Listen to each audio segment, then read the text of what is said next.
when we talk about validation, because some people are like, well, you shouldn't go searching for it, right? No, there is toxic forms of wanting validation, attention seeking validation, and then there's healthy forms of validation. And for people who are trauma survivors, for people who have abandonment issues, for people who try to manage or suffer from mental illnesses, it's completely healthy to be able to want that. It's about who you surround yourself with that can understand that and know what type of validation do you want. And I tell you guys all the time, I say it, check your circle. If these people are not inspiring you, motivating you, wanting you to be the best version of yourself, compassionate, empathetic, they're showing the fuck up for you, you have to reevaluate your circle, because that means they're in a cage. They're going to continue to feed you what it is that they want you to believe. So making a decision to say, I'm not dealing with this no more. You're going to lose people.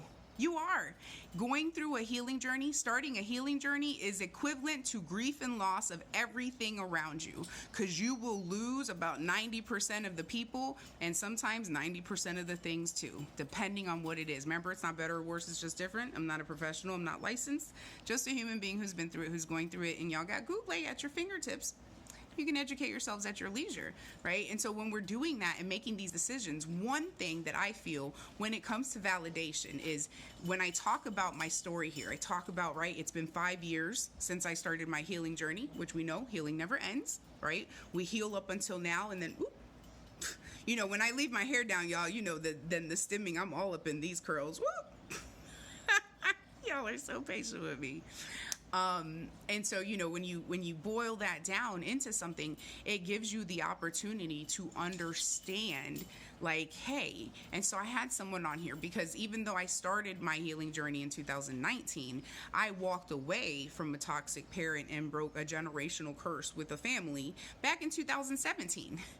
And so someone had said, no, love, your healing started when you walked away from your mother. You probably just didn't know it yet.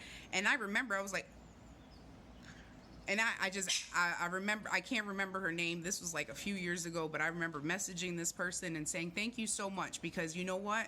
That was the first time that someone had actually acknowledged, not just, hey, you're doing great, but, you know, maybe it was rough for the first few years, but technically walking away from the parent was starting the healing. It just took you some time to figure it out, right?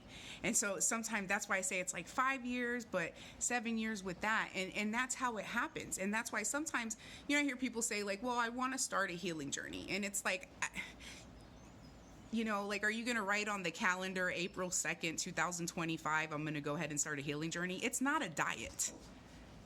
It's not a weight loss, you know, keto diet that you're trying to set up for because you're going on vacation. It doesn't work that way.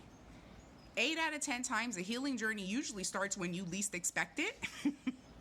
And like I said, for me, it was a really long day, and I was tired of the attempts, and I was tired of everything, and I broke down.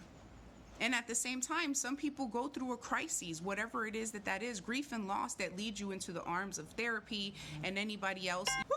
Thank you. I had to straighten that out. That alarm started going off. Anyhow. And so when we're gathering those things and understanding that that's what it is, sometimes we're doing it all along, and we have to remember that sometimes we have cheerleaders that we don't know they exist. Sometimes we have cheerleaders that we ignore unintentionally because we're so focused on the people that we want to be able to validate us that are not good for our circle. And it takes a lot for you to open the eyes and say, we talk about pineapple peace movement, right?